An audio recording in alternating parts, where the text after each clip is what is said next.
अररिया में जिला स्तरीय रेड रिबन क्विज प्रतियोगिता का आयोजन टाउन हॉल में किया गया, जिसमें जिले के सभी 9 प्रखंडों से चयनित 27 प्रतिभागियों ने भाग लिया। इस प्रतियोगिता का उद्घाटन एचआईवी एड्स जागरूकता और जीवन कौशल को बढ़ावा देना था। गुनगुन कुमारी और प्रियंका कुमारी ने क्रमशः प्रथम और द्वितीय स्थान प्राप्त किया और राज्य स्तरीय प्रतियोगिता के लिए चयनित हुई, जो 30 जुलाई 2025 को आयोजित होगी। जिला पदाधिकारी अनिल कुमार ने कार्यक्रम का शुभारंभ किया और युवाओं को एचआईवी एड्स जागरूकता के महत्व पर प्रकाश डाला। बिहार राज्य एड्स नियंत्रण समिति एड्स की रोकथाम के लिए निरंतर प्रयासरत है। हमारे समाज में अभी जैसे आप लोग बच्चे हैं, कल के भविष्य होंगे। आप लोग अपने घरों में लोगों को देखते होंगे, अपने समाज में देखते होंगे।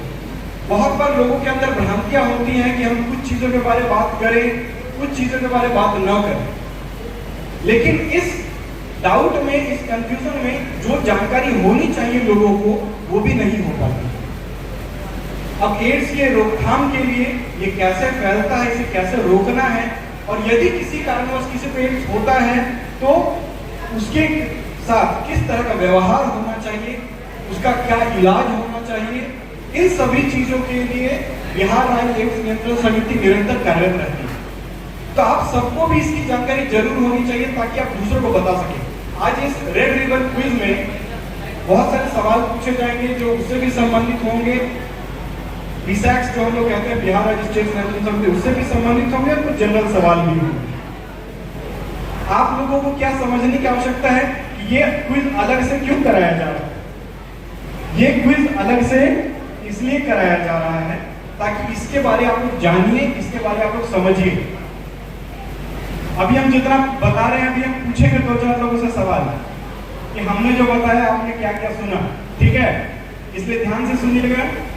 जितने भी लोग आए हैं, जितने बच्चे यहाँ आगे बैठे हैं, अपने अपने प्रखंडों से चयनित होकर आए हैं और वो आज अपने प्रखंड को यहाँ रिप्रेजेंट कर रहे हैं।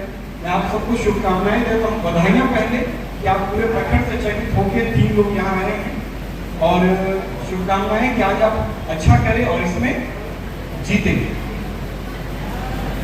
मैं एक दो चीजें दोहराना चाहता हूँ कि एड्स जो होता है वो ऐसी बीमारी है जो केवल आपको शारीरिक रूप से कमजोर नहीं करता है, बल्कि मानसिक रूप से भी आपको बहुत क्षति पहुंचाता है।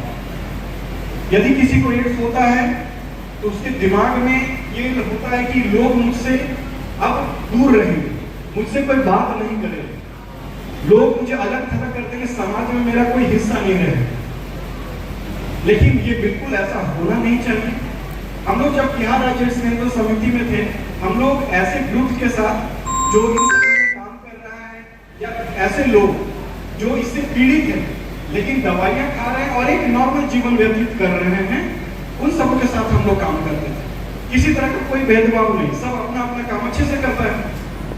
तो यदि किसी कारणवश कोई इससे ग्रसित होता है, पीड़ित होता है, तो उसके लिए दवाइयां हैं, वो दवाइयां खाता रहेगा। वो नॉर्मल व्यक्ति जितना अपना जीवन जीता है वो भी उतना ही जीवन जीता, उसमें किसी प्रकार का ये परेशानी नहीं। इसलिए ये सब की जानकारी होनी चाहिए। क्या पता किसी के समाज में, किसी के गली मोहल्ले में ऐसा कोई हो जो छुप छुपा के रहता हो इस लाज शर्म से कि हम किसको क्या बताएं। हम दूर रहेंगे, लोगों से छुप के रहेंगे, कुछ बोलेंगे नहीं, किसी तरह से जीवन कटता रहेगा। तो उसका जीवन तो कहीं ना कहीं जिस तरह से होना चाहिए था, उसका, उसके परिवार का बिल्कुल खत्म हो जाता है।